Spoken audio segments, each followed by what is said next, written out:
Chapter 2. The Law of Club and Fang. Buck's first day on the Daya beach was like a nightmare. Every hour was filled with shock and surprise. He had been suddenly jerked from the heart of civilization and flung into the heart of things primordial. No lazy sun-kissed life was this, with nothing to do but loaf and be bored. Here was neither peace nor rest nor a moment's safety. All was confusion and action, and every moment life and limb were in peril. There was imperative need to be constantly alert, for these dogs and men were not town dogs and men. They were savages, all of them, who knew no law but the law of club and fang. He had never seen dogs fight as these wolfish creatures fought, and his first experience taught him an unforgettable lesson. It is true it was a vicarious experience, else he would not have lived to profit by it. Curly was the victim. They were camped near the log store, where she, in her friendly way, made advances to a husky dog the size of a full-grown wolf, though not half so large as she. There were no warnings, only a leap in like a flash, a metallic clip of teeth, a leap out equally swift, and Curly's face was ripped open from eye to jaw. It was the wolf manner of fighting, to strike and leap away. But there was more to it than this. 30 or 40 huskies ran to the spot and surrounded the combatants in an intense and silent circle. Buck did not comprehend that silent intentness, nor the eager way with which they were licking their chops. Curly rushed her antagonists, who struck again and leaped aside. He met her next rush with his chest in a peculiar fashion that tumbled her off her feet. She never regained them. This was what the onlooking huskies had waited for. They closed in upon her, snarling and yelping, and she was buried, screaming with agony, beneath the bristling mass of bodies. So sudden was it, and so unexpected, that Buck was taken aback. He saw Spitz run out his scarlet tongue in a way he had of laughing, and he saw Francois, swinging an axe, spring into the mess of dogs. 3 men with clubs were helping him to scatter them. It did not take long. 2 minutes from the time Curly went down, the last of her assailants were clubbed off. But she lay there, limp and lifeless in the bloody, trampled snow, almost literally torn to pieces, the swart half-breed standing over her and cursing horribly. The scene often came back to Buck to trouble him in his sleep. So that was the way. No fair play. Once down, that was the end of you. Well, he would see to it that he never went down. Spitz ran out his tongue and laughed again, and from that moment Buck hated him with a bitter and deathless hatred. Before he had recovered from the shock caused by the tragic passing of Curly, he received another shock. Francois fastened upon him an arrangement of straps and buckles. It was a harness such as he had seen the grooms put on the horses at home, and as he had seen horses work, so he was set to work, hauling Francois on a sled to the forest that fringed the valley, and returning with a load of firewood. Though his dignity was sorely hurt by thus being made a draft animal, he was too wise to rebel. He buckled down with a will and did his best, though it was all new and strange. Francois was stern, demanding instant obedience, and by virtue of his whip receiving instant obedience, while Dave, who was an experienced wheeler, nipped Buck's hindquarters whenever he was in error. Spitz was the leader, likewise experienced, and while he could not always get at Buck, he growled sharp reproof now and again, or cunningly threw his weight in the traces to jerk Buck into the way he should go.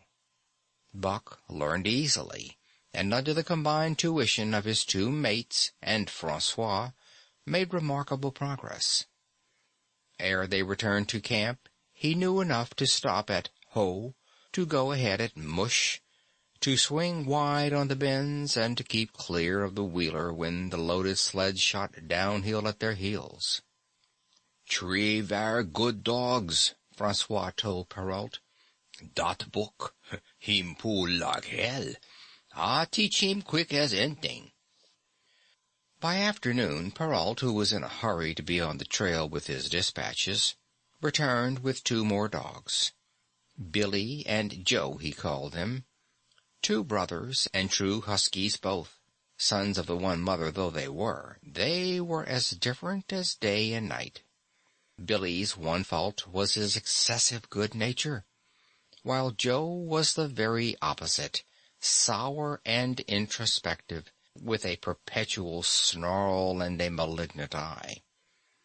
Buck received them in comradely fashion. Dave ignored them, while Spitz proceeded to thrash first one and then the other. Billy wagged his tail appeasingly, tried to run when he saw that appeasement was of no avail, and cried, still appeasingly, when Spitz's sharp teeth scored his flank.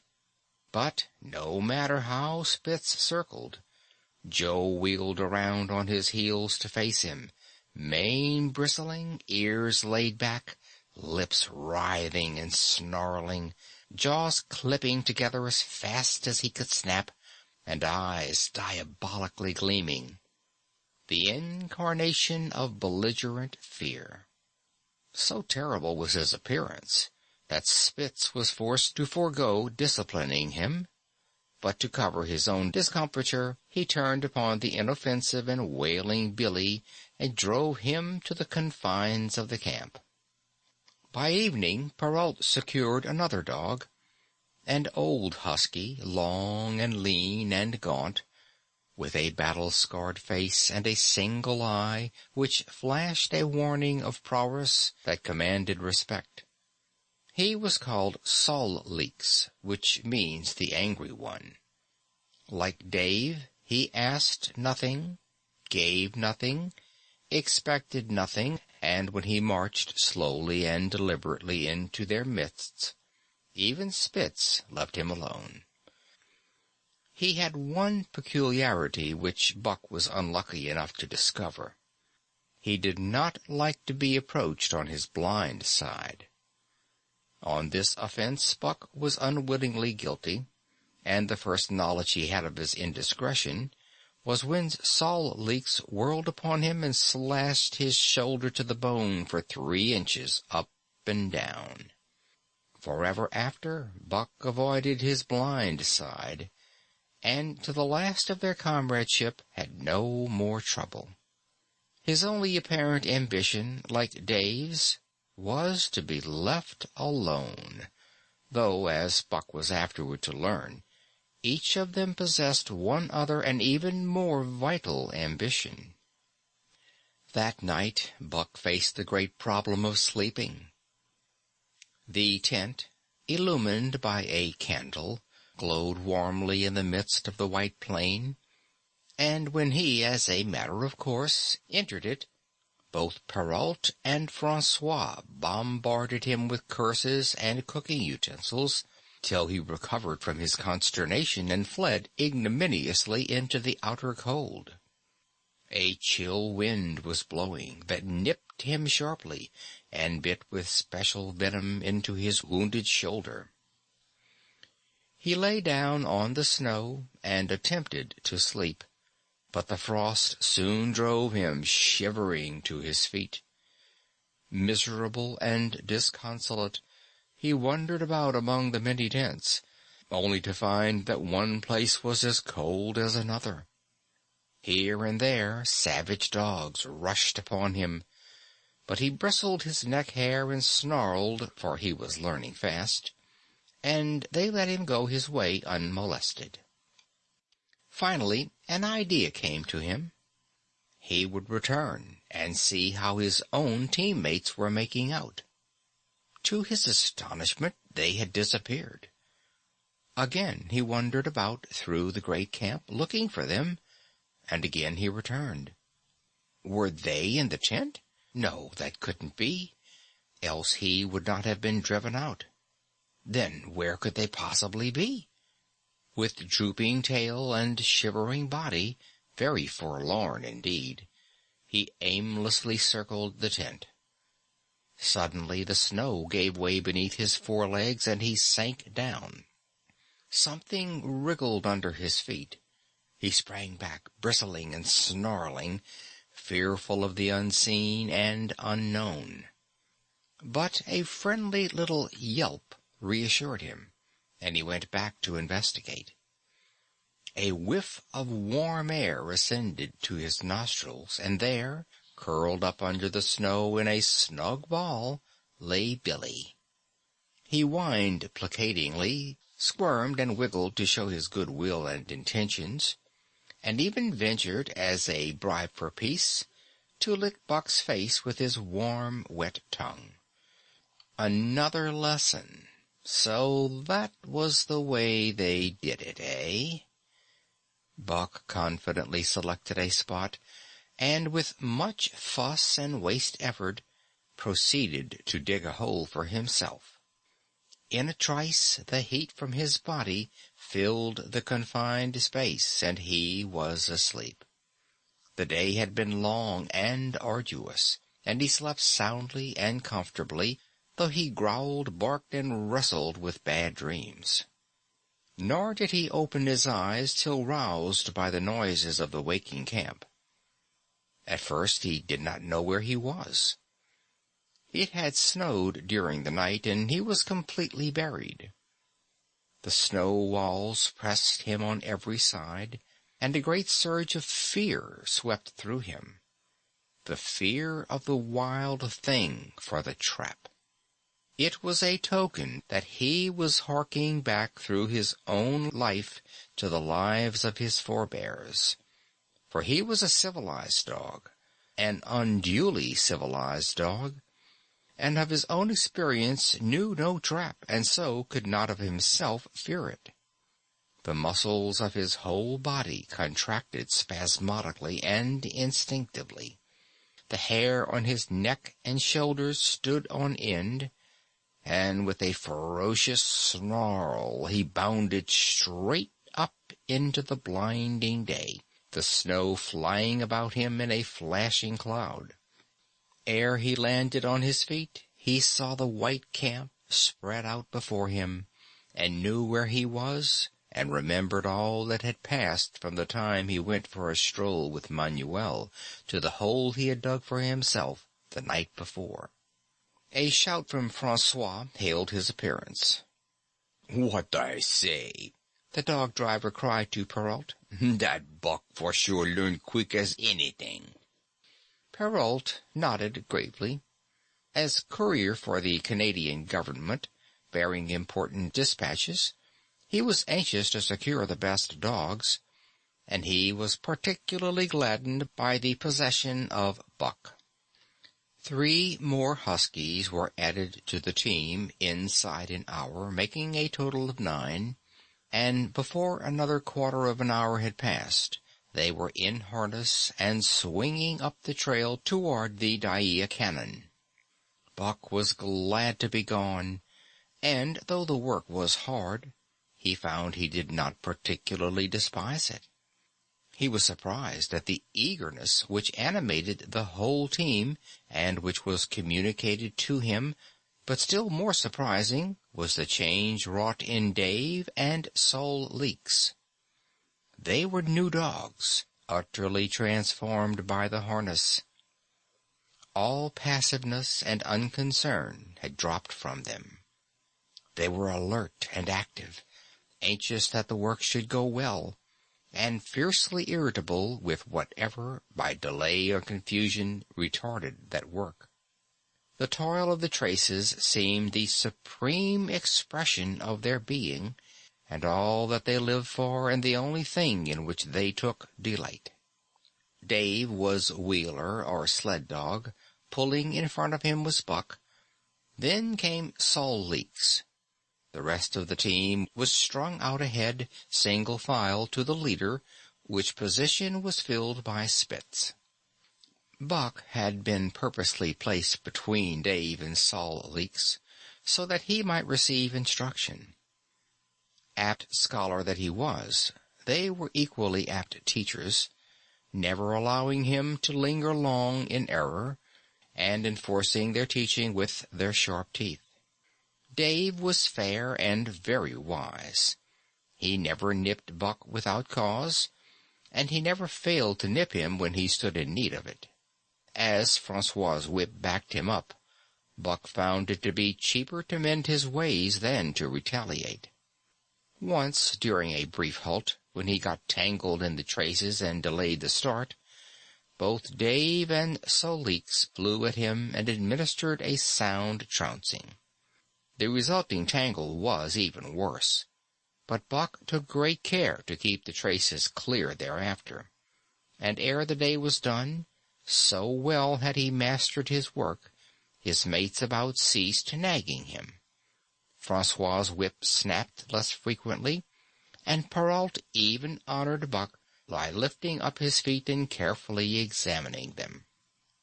It was a hard day's run up the canon, through Sheep Camp, past the scales and the timber-line, across glaciers and snowdrifts hundreds of feet deep, and over the great Chilkoot Divide, which stands between the salt water and the fresh, and guards forbiddingly the sad and lonely north.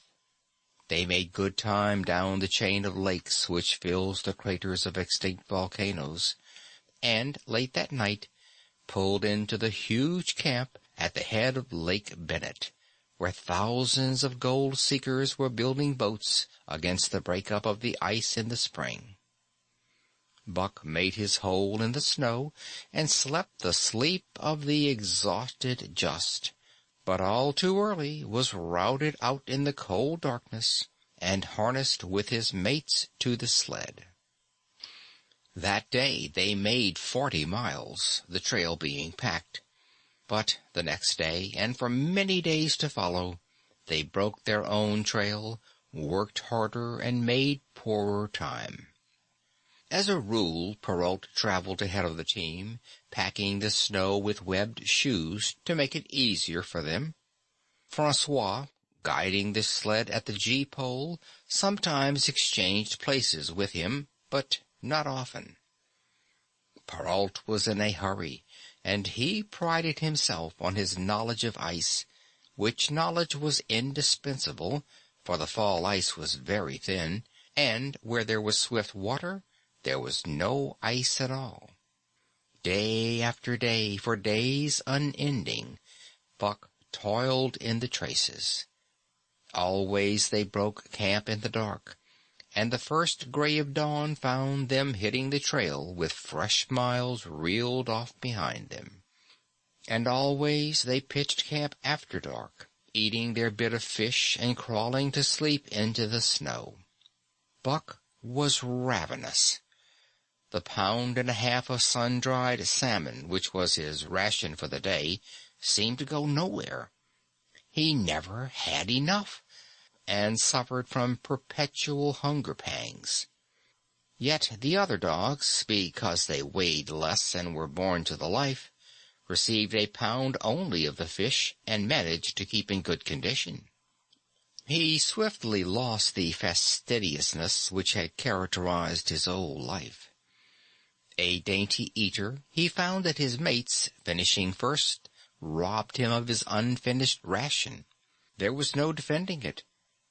While he was fighting off 2 or 3, it was disappearing down the throats of the others. To remedy this, he ate as fast as they, and so greatly did hunger compel him, he was not above taking what did not belong to him. He watched and learned. When he saw Pike, one of the new dogs, a clever malingerer and thief, slyly steal a slice of bacon when Perrault's back was turned, he duplicated the performance the following day, getting away with the whole chunk. A great uproar was raised, but he was unsuspected, while Dub, an awkward blunderer who was always getting caught, was punished for Buck's misdeed. This first theft marked Buck as fit to survive in the hostile Northland environment. It marked his adaptability, his capacity to adjust himself to changing conditions, the lack of which would have meant swift and terrible death. It marked, further, the decay or going to pieces of his moral nature, a vain thing and a handicap in the ruthless struggle for existence. It was all well enough in the Southland, under the law of love and fellowship, to respect private property and personal feelings, but in the Northland, under the law of club and fang, whoso took such things into account was a fool, and in so far as he observed them, he would fail to prosper. Not that Buck reasoned it out. He was fit, that was all, and unconsciously he accommodated himself to the new mode of life. All his days, no matter what the odds, he had never run from a fight. But the club of the man in the red sweater had beaten into him a more fundamental and primitive code. Civilized, he could have died for a moral consideration, say the defense of Judge Miller's riding whip, but the completeness of his decivilization was now evidenced by his ability to flee from the defense of a moral consideration, and so save his hide. He did not steal for joy of it, but because of the clamor of his stomach. He did not rob openly, but stole secretly and cunningly, out of respect for club and fang. In short, the things he did were done because it was easier to do them than not to do them. His development, or retrogression, was rapid. His muscles became hard as iron, and he grew callous to all ordinary pain. He achieved an internal as well as external economy. He could eat anything, no matter how loathsome or indigestible, and once eaten, the juices of his stomach extracted the least particle of nutriment, and his blood carried it to the farthest reaches of his body, building it into the toughest and stoutest of tissues. Sight and scent became remarkably keen, while his hearing developed such acuteness that in his sleep he heard the faintest sound and knew whether it heralded peace or peril. He learned to bite the ice out with his teeth when it collected between his toes, and when he was thirsty and there was a thick scum of ice over the water-hole, he would break it by rearing and striking it with stiff forelegs. His most conspicuous trait was an ability to scent the wind and forecast it a night in advance. No matter how breathless the air when he dug his nest by tree or bank, the wind that later blew inevitably found him to leeward, sheltered and snug. And not only did he learn by experience, but instincts long dead became alive again. The domesticated generations fell from him. In vague ways, he remembered back to the youth of the breed, to the time the wild dogs ranged in packs through the primeval forest and killed their meat as they ran it down. It was no task for him to learn to fight with cut and slash and the quick wolf snap. in this manner had fought forgotten ancestors. They quickened the old life within him, and the old tricks which they had stamped into the heredity of the breed were his tricks. They came to him without effort or discovery, as though they had been his always. And when, on the still, cold nights, he pointed his nose at a star and howled long and wolf-like, it was his ancestors, dead and dust, pointing nose at star and howling down through the centuries and through him. And his cadences were their cadences, the cadences which voiced their woe and what to them was the meaning of the stiffness and the cold and dark. Thus, as token of what a puppet thing life is, the ancient song surged through him, and he came into his own again. And he came because men had found a yellow metal in the north, and because Manuel was a gardener's helper, whose wages did not lap over the needs of his wife and divers small copies of himself. End of chapter 2.